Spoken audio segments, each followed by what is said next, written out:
بسم اللہ الرحمن الرحیم۔ السلام علیکم معزز ناظرین، انفامور۔ دروازے پر زور زور سے دستک ہوئی۔ بوڑھے شخص نے دروازہ کھولا تو ہمسائے اور اہل محلہ سارے اکٹھے تھے۔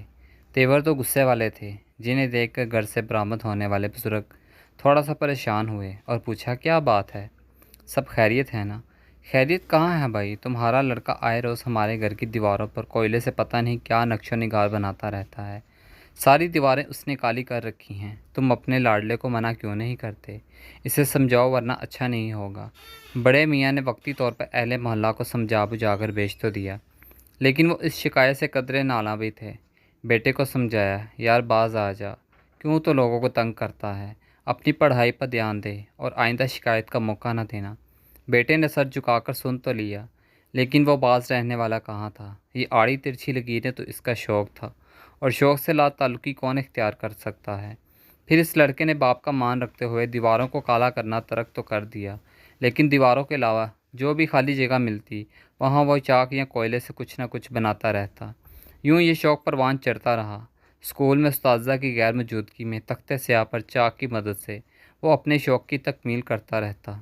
کبھی ڈانٹ اور کبھی حوصلہ افزائی دونوں برابر ملتے رہے۔ وقت گزرتا رہا۔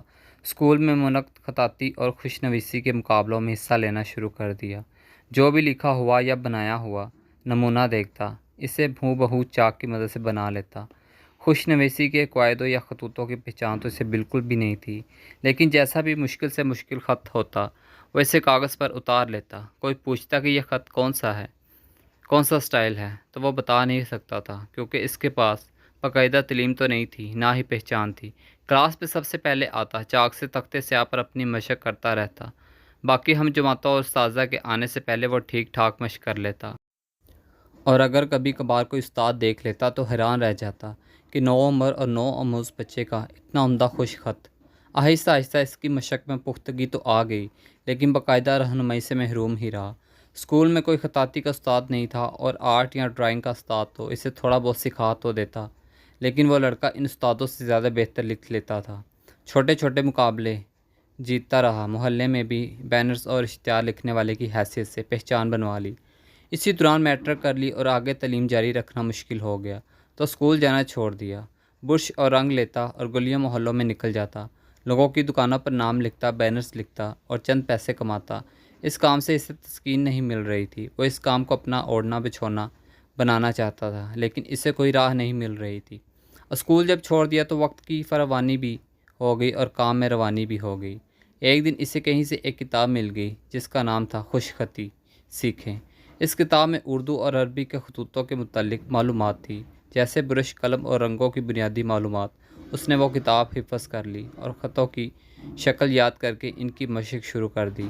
ایک دن وہ بڑی کتابوں کی دکان میں گیا اور وہاں سے اپنے کام کے متعلق کسی کتاب کا پوچھا۔ اسے کوئی خاص کتاب تو نہ ملی، مگر عربی رسم الخط کے متعلق اسے ایک چھوٹا سا کتابچہ مل گیا۔ اس نے وہی خرید لیا۔ اب عربی تو وہ پڑھ نہیں سکتا تھا، لیکن عربی خطوں کی شکلیں اسے پتہ چل گئیں۔ چھوٹے چھوٹے کام کرتے ہوئے وہ بڑی کمپنیوں اور اداروں کے کام کرنے لگا۔ ایک دفعہ کراچی کی ایک مصروف شاہراہ پر وہ یوں ہی تاج کمپنی کا سائن بورڈ لکھنے میں مصروف تھا کہ ایک بڑی گاڑی اس بورڈ کے نیچے آ رک گئی، اور گاڑی میں بیٹھے شخص نے اسے نیچے آنے کا اشارہ کیا۔ وہ نیچے آیا تو دیکھا اس سے مخاطب ایک عربی شخص ہے، اور عربی زبان سے تو وہ ناواقف تھا۔ اسے بڑی گاڑی کے پیچھے ایک چھوٹی گاڑی بھی آ کر رکی۔ اس میں عربی شخص کے جاننے والے پاکستانی افراد تھے۔ وہ نیچے اترے اور اس لڑکے سے کہنے لگے، شیخ چاہتا ہے کہ تم اس کے ساتھ سعودی عرب چلو اور وہاں جا کر اس کے لیے خطاطی کا کام کرو۔ لڑکا کہنے لگا، مجھے تو عربی بولنا اور لکھنا آتی ہی نہیں، میں کیسے یہ کام کروں گا؟ تو اس عربی شخص نے بتایا کہ تم جس خط میں یہ بینرز لکھ رہے ہو یہ عرب کا مشہور خط ہے، اور اسے ہر کوئی لکھ بھی نہیں سکتا۔ تم تو اسے کمال مہارت سے لکھ رہے ہو اور کہتے ہو میں جانتا بھی نہیں۔ وہ عربی سعودی سفیر کا دوست تھا اور پاکستان سے ہنرمند افراد کو لینے آیا تھا۔ اسے پاکستانی خطاط لڑکے کا کام پسند آ گیا اور اسے ساتھ چلنے کا کہا۔ یوں گھر سے اجازت لے کر اس نے پاسپورٹ بنوا کر شیخ کے حوالے کیا، اور چند دنوں بعد وہ سعودی شہر ریاض میں بیٹھا بینرز لکھ رہا تھا۔ جب کام کرتے ہوئے کافی سال گزر گئے تو سعودی میں رہنے سے ایک تو اس نے عربی زبان میں مہارت حاصل کر لی، دوسرا تمام عربی خط اور رسم الخط میں وہ تقریباً کمال کے درجے تک جا پہنچا۔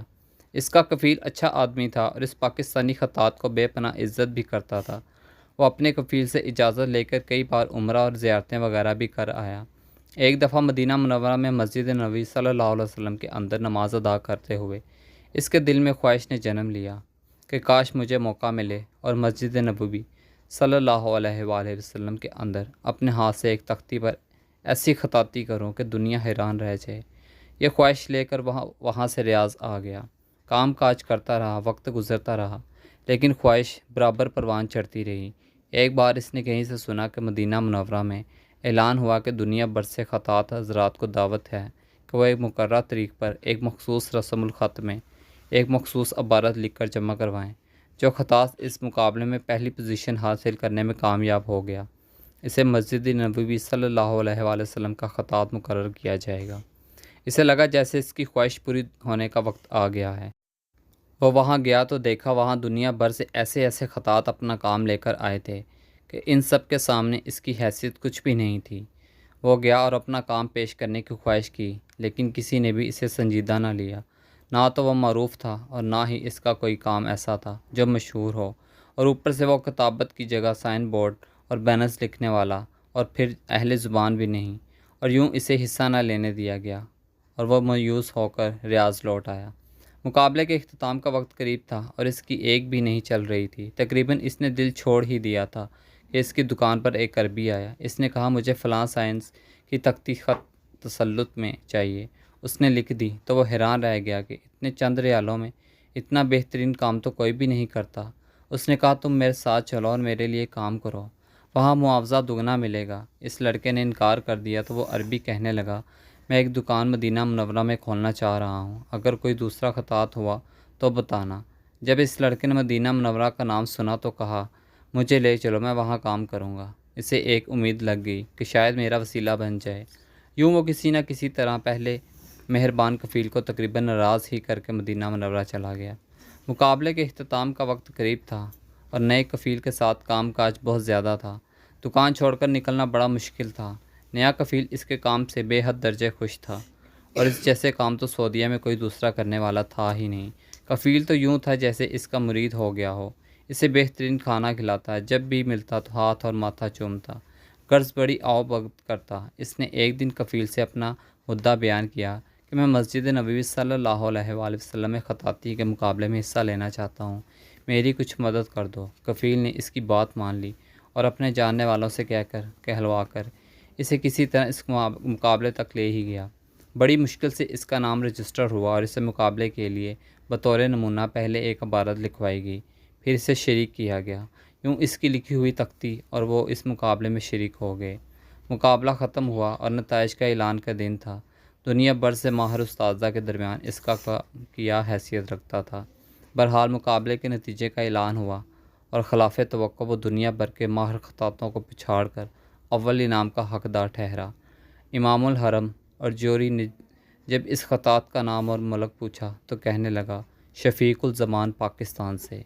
پورے مجمع پر خاموشی چھا گئی اور پورے عرب کے خطاط ایک دفعہ حیران رہ گئے کہ اجنبی نام اور غیر عرب کیسے اہل عرب سے جیت گیا، اور وہ شخص جیتا جیسے مقابلے میں شریک ہی نہیں ہونے دیا جا رہا تھا۔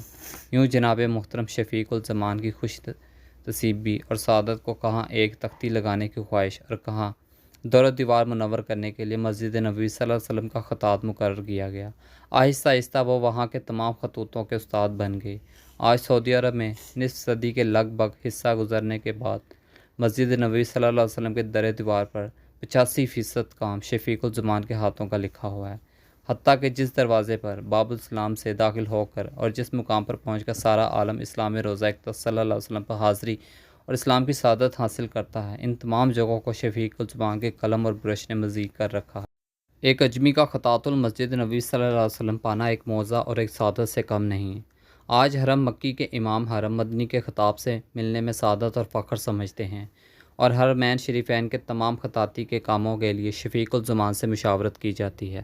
تھینکس فار واچنگ انفو مور۔ ملتے ہیں نیکسٹ ویڈیو میں انشاءاللہ، تب تک کے لیے اللہ حافظ۔